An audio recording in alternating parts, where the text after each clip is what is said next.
with the latest. Good morning, Eamon. Good morning, Joe. An absolutely surreal scene here at the Port of Baltimore this morning. I can tell you I was coming into the area just after sunrise this morning, and this bridge is visible normally for miles around, and just about 2 miles away you can see the collapsed bridge. You can see the 2 points of the traffic on either side where the highway had gone up to the bridge, and this enormous gap in the middle of the bridge visible in the water below where the highway would have been from, as I say, miles around. This is the Port of Baltimore, Joe. It's a major East Coast hub of commerce and traffic. It is the largest port for automobiles. More than 800,000 automobiles came into this port in 2023. That was the 13th year that this has been the leading port for automobiles on the East Coast of the United States. So an enormous, enormous facility. Just over to my left here as we're coming in, acres and acres of new cars arriving. So you can imagine the scale of the interruption to commerce that will take place here. In addition, of course, to the very human tragedy that happened here this morning. This is still, authorities say, an active search and rescue scene, but we are now some 6 hours after the incident itself. So authorities will be giving more information at 9:30 a.m.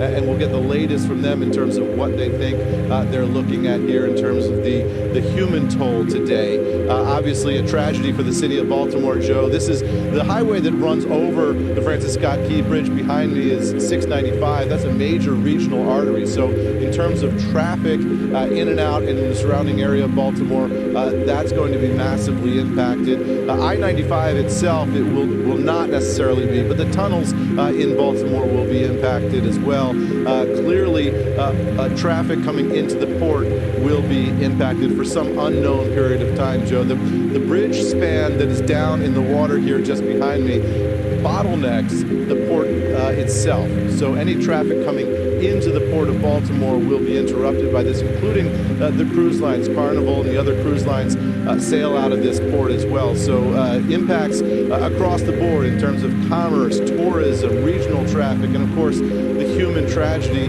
that we may be dealing with here this morning, Joe, as authorities still try to get their arms around exactly how many are missing and how many are unaccountable. Back over to you. Yeah, obviously that's early here. That's what we're thinking about, but we can't help but think of Becky pointed out the trucks aren't allowed to use, some trucks with hazardous materials aren't allowed to use the tunnels. They have to use that bridge, so they're going to have to go around. And the bottleneck in the shipping waterway itself, Eamon, there's things that come out of the Port of Baltimore. Someone said 25% of the coal exports, a lot of it comes out of Baltimore. So you got to think of that as well. And it's not going to be a week, 2 weeks, a month. I mean, how long are we talking? Could be at least. You're talking years, right? Yeah. Well, I mean, I think I read this morning on the way up here that they began building this bridge back in 1972. It was completed in 1977. So this is a multi-year process to build these types of bridges, and then just the planning and all the permitting and everything else is years and years, as you know, in this day and age. And of course, dealing with the wreckage here. First, you've got the scene immediately to figure out the mystery of what happened here this morning. So there's going to be an entire process of investigation, then a process of cleanup, then a process of reconstruction. So we're talking about a long, long time. And the scale of this port, Joe, I can't begin to emphasize just how many acres and acres of cars here, but also acres and acres of containers, the shipping containers, just stacked 2, 3, 4 high, going back a mile from here.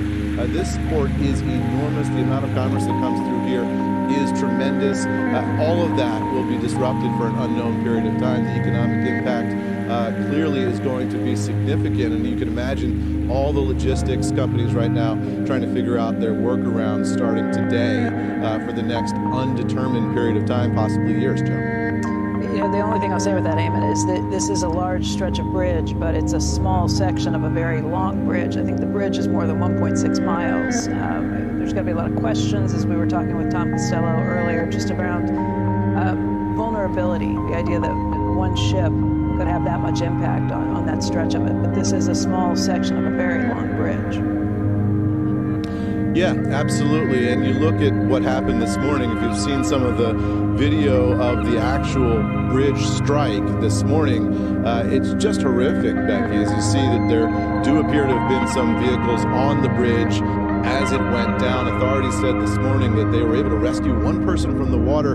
That person refused treatment. So somebody was able to survive this, get into the water on this very, very cold day out here in Baltimore, and walk away without even being treated at the hospital. That is remarkable itself. But the scale of what's happened here, I think, is going to take people some time to get their arms around.